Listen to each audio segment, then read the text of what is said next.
pas grand-chose dans le Dakota du Nord, mais il y a une réserve indienne. On a donné aux Indiens une terre qui n'est pas une terre très fertile, etc., où ils ont finalement vécu pendant très longtemps, de très longues années, en essayant de faire vivre leur culture, etc. Et en 2008, on découvre que le sous-sol est gorgé de pétrole et de gaz de schiste. Et donc, à partir de là, évidemment, comme les Indiens sont propriétaires de la terre, ils deviennent riches à millions. Leur communauté, en tout cas, devient riche à millions.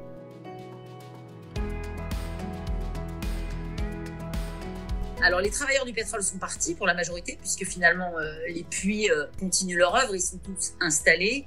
Voilà, qu'est-ce qui se passe? Vous avez touché des millions et vous touchez des royalties par millions chaque année. Et bien, ça devient un truc assez terrible, c'est-à-dire que à partir du moment où il y a du pognon, c'est la merde, en fait. C'est un peu ça le résumé, quoi. Même les Indiens, même ceux qui ont une espèce de culture comme ça, chevillée au corps, celle des champs, celle des animaux, celle de la terre, eh bien, à partir du moment où on commence à avoir beaucoup d'argent, ça ne marche pas.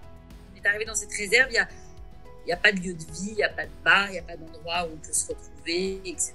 Il y a des bâtiments administratifs à foison. Il n'y a pas d'hôpital, il faut 3 heures de route pour un hôpital. Et c'est ça qui est assez consternant quand justement on se dit que cette communauté indienne est très très riche.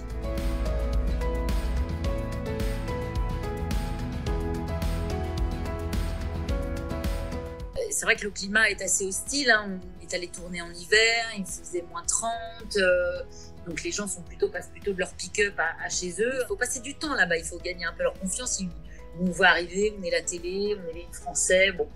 Au bout d'un moment, les langues se délient, et quand les langues se délient, là, vous ne regardez plus les choses du tout de la même manière. C'est-à-dire, vous dites, moi aussi, je suis mère de famille, j'imagine difficilement être dans une communauté riche à millions et devoir faire 3 heures de route pour que mon fils soit soigné, quoi. Ça, c'est d'un seul coup où vous vous dites, non, mais il y a un truc qui marche sur la tête, quoi. On a suivi des Indiens qui nous ont montré, venez voir, on est propriétaire d'un yacht parce que notre communauté investit sur le tourisme. Alors le yacht en plus ne sert pas parce que ce sont des eaux sont pris par la glace 6 mois de l'année. Tout ça coûte des millions et des millions et des millions, il y a très peu de touristes.